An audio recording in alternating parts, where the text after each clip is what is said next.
ಓಂ ಗಂ ಗಣಪತಯೇ ನಮಃ. ಹಾಯ್ ಹಲೋ ನಮಸ್ಕಾರ. Welcome to spiritual vibes YouTube channel.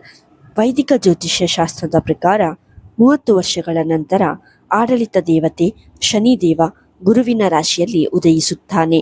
ದೀರ್ಘಾಯುಷ್ಯ, ದುಃಖ, ರೋಗ, ನೋವು, ವಿಜ್ಞಾನ, ತಂತ್ರಜ್ಞಾನ, ಕಬ್ಬಿಣ, ಖನಿಜ ತೈಲ, ಉದ್ಯೋಗಕ್ಕೆ ಕಾರಣವಾದ ಶನಿಯ ಚಲನೆಯಲ್ಲಿ ಬದಲಾವಣೆಯಾದಾಗಲೆಲ್ಲ ಇದು 12 ರಾಶಿಚಕ್ರ ಚಿಹ್ನೆಗಳ ಮೇಲೆ ವಿಶೇಷವಾಗಿ ಪರಿಣಾಮ ಬೀರುತ್ತವೆ.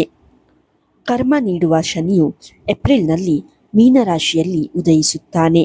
ಅಂತಹ ಪರಿಸ್ಥಿತಿಯಲ್ಲಿ ಶನಿಯ ಉದಯದಿಂದಾಗಿ ಕೆಲವು ರಾಶಿಗಳ ಅದೃಷ್ಟವು ಹೊಳೆಯಬಹುದು.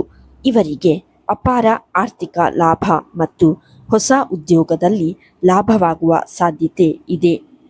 ಆ ಲಕ್ಕಿ ರಾಶಿಗಳಾವವು ಎಂದು ಈ ವಿಡಿಯೋದಲ್ಲಿ ತಿಳಿಯೋಣ. ವೈದಿಕ ಜ್ಯೋತಿಷ್ಯದಲ್ಲಿ ಶನಿಯು ಎಲ್ಲ ಗ್ರಹಗಳಲ್ಲಿ ನಿಧಾನವಾಗಿ ಚಲಿಸುವ ಗ್ರಹವೆಂದು ಪರಿಗಣಿಸಲಾಗಿದೆ. ಶನಿಯು ಸುಮಾರು 2.5 ವರ್ಷಗಳ ಕಾಲ ಒಂದು ರಾಶಿಯಲ್ಲಿ ಇರುತ್ತಾನೆ. ಜ್ಯೋತಿಷ್ಯದಲ್ಲಿ ಶನಿಯು ಕರ್ಮ, ನ್ಯಾಯ ಮತ್ತು ಶಿಕ್ಷೆ ನೀಡುವ ಸ್ಥಾನಮಾನವನ್ನು ಹೊಂದಿದ್ದಾನೆ. ಶನಿಯು ಒಂದು ರಾಶಿಯಲ್ಲಿ ದೀರ್ಘಕಾಲ ಇರುವುದರಿಂದ ಅದರ ಶುಭ ಮತ್ತು ಅಶುಭ ಪರಿಣಾಮಗಳು ದೀರ್ಘಕಾಲ ಇರುತ್ತದೆ.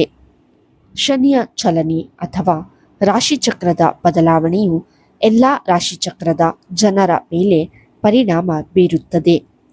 ಶನಿಯು ಪ್ರಸ್ತುತ ಮೀನರಾಶಿಯಲ್ಲಿದ್ದಾನೆ ಮತ್ತು ಶೀಘ್ರದಲ್ಲಿ ಏಪ್ರಿಲ್ ತಿಂಗಳಲ್ಲಿ ತನ್ನ ಚಲನೆಯನ್ನು ಬದಲಾಯಿಸುತ್ತಾನೆ. ಏಪ್ರಿಲ್ ತಿಂಗಳಲ್ಲಿ ಶನಿದೇವನು ಮೀನ ರಾಶಿಯಲ್ಲಿ ಶನಿ ಉದಯಿಸುವುದರಿಂದ ಕೆಲವು ರಾಶಿಚಕ್ರದ ಜನರ ಅದೃಷ್ಟವು ಹೊಳೆಯಬಹುದು. ಇವರು ವೃತ್ತಿ ಮತ್ತು ವ್ಯವಹಾರದಲ್ಲಿಯೂ ಪ್ರಗತಿಯನ್ನು ಅನುಭವಿಸಬಹುದು. ಆ ಅದೃಷ್ಟ ರಾಶಿಚಕ್ರ ಚಿಹ್ನೆಗಳು ಯಾವುವು ಎಂಬುದನ್ನು ತಿಳಿಯೋಣ. 1. ಧನುರಾಶಿ. ಶನಿದೇವನು ನಿಮ್ಮ 4ನೇ ಮನೆಯಲ್ಲಿ ಉದಯಿಸುತ್ತಾನೆ. ಇದು ನಿಮಗೆ ಎಲ್ಲ ರೀತಿಯ ಸಂತೋಷವನ್ನು ತರುತ್ತದೆ. ಈ ಸಮಯದಲ್ಲಿ ಧನುರಾಶಿಯ ಜನರು ಭೌತಿಕ ಸೌಕರ್ಯಗಳನ್ನು ಅನುಭವಿಸುವಿರಿ. ನೀವು ಐಷಾರಾಮಿ ವಸ್ತುಗಳನ್ನು ಸಹ ಖರೀದಿಸಬಹುದು. ಈ ಸಮಯದಲ್ಲಿ ನೀವು ವಾಹನ ಅಥವಾ ಆಸ್ತಿಯನ್ನು ಖರೀದಿಸಲು ಸಹ ಯೋಜಿಸಬಹುದು. ನಿಮ್ಮ ವ್ಯವಹಾರವು ಭೂಮಿ, ರಿಯಲ್ ಎಸ್ಟೇಟ್ ಅಥವಾ ಆಸ್ತಿಗೆ ಸಂಬಂಧಿಸಿದ್ದರೆ ನೀವು ಉತ್ತಮ ಲಾಭವನ್ನು ನೋಡಬಹುದು. ಈ ಸಮಯದಲ್ಲಿ ನೀವು ನಿಮ್ಮ ಕೆಲಸ ಮತ್ತು ವ್ಯವಹಾರದಲ್ಲಿ ಪ್ರಗತಿಯನ್ನು ಅನುಭವಿಸಬಹುದು.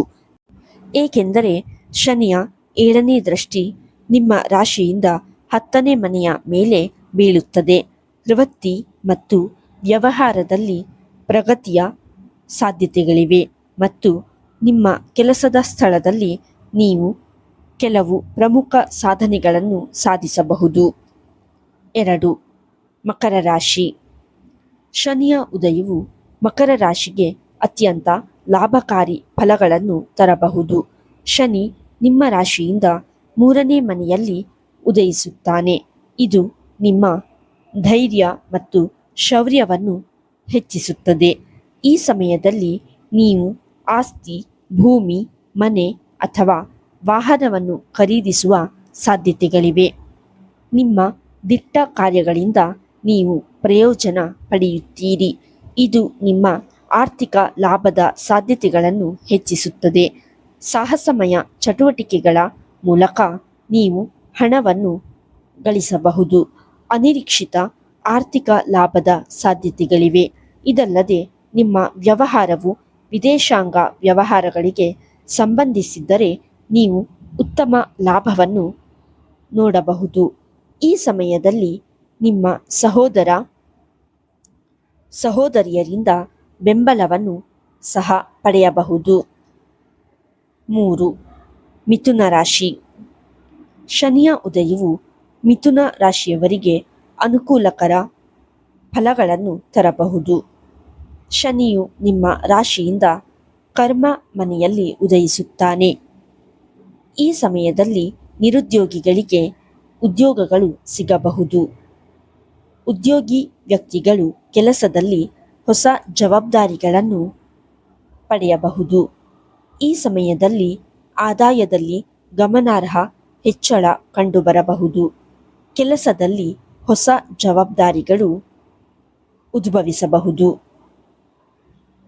ಆಟೋಮೊಬೈಲ್ ವ್ಯವಹಾರ, ಲೋಹ, ಇಂಜಿನಿಯರಿಂಗ್ ಅಥವಾ ತೈಲ ಸಂಬಂಧಿತ ವ್ಯವಹಾರಗಳಲ್ಲಿರುವವರು ಉತ್ತಮ ಲಾಭವನ್ನು ನೋಡಬಹುದು. ಈ ಸಮಯದಲ್ಲಿ ನಿಮ್ಮ ತಂದೆಯೊಂದಿಗಿನ ನಿಮ್ಮ ಸಂಬಂಧವು ಬಲಗೊಳ್ಳುತ್ತದೆ. ಕುಟುಂಬ ಸದಸ್ಯರೊಂದಿಗಿನ ಸಂಬಂಧಗಳು ಸುಧಾರಿಸುತ್ತವೆ. ಯಾವುದೇ ಶುಭ ಘಟನೆ ಮನಸ್ಸಿಗೆ ಸಂತೋಷವನ್ನು ತರುತ್ತದೆ.